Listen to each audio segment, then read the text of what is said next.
I'm Dr. Thompson, Akwo, Ntuba, the Chief Editor of Health and Development Magazine. And we are in the campus of the University of Houston as part of the Autism Speak Walk 2021. And with me is? I'm Gigi Foreman. Beautiful. You did a beautiful presentation and ordered the walk into movement. And then you talked about your first experience and a member of your family who is affected. Can you speak to that? Yes, I was telling the group that my son, Kenny, was diagnosed with autism back in 1998. He was 2.5 years old. And so he's 24 years old now. It's been a challenging adventure for us. But organizations like Autism Speaks help families like me with the resources that we need to get through those tough times. Resources like? Resources like the research and development that they do to help with activities and things like that, to have them included in schools, as well as therapy and things like that.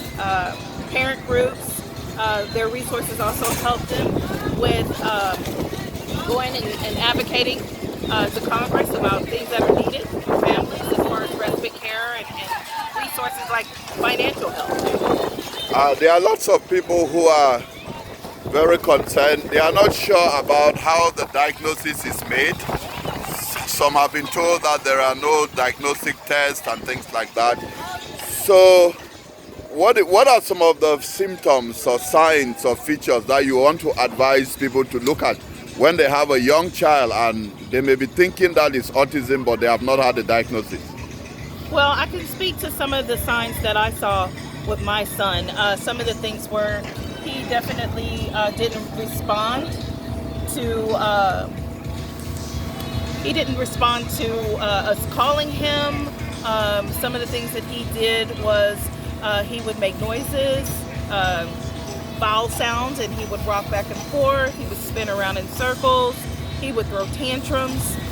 He wouldn't point or communicate what he wanted. So a lot of the things we had to do was a lot of guessing. I think it was more the tantrums that were an issue, because he would just do them at any moment. The lack of communication is also something to look for. Social skills. They don't really like to play with other kids. They like to be alone. Another thing he used to do was line things up. He would line up his animals, line up all of his toys in straight lines. So there's a lot of different things that you see that are a little bit different from what they deem a normal child play. Finally, what do you say to parents who have had children who are autistic and are going through those challenges? What sort of encouragement do you have for them? I would say that the best thing you should do is to reach out to the resources that are out there in your community, such as places like Autism Speaks or any local organization, because there's a lot of families out there that understand what you're going through, and they definitely are going to be there to help you and walk you through some of those challenges. Don't do it alone. There's a lot of us out here who understand, and we're here to help. Thank you very much.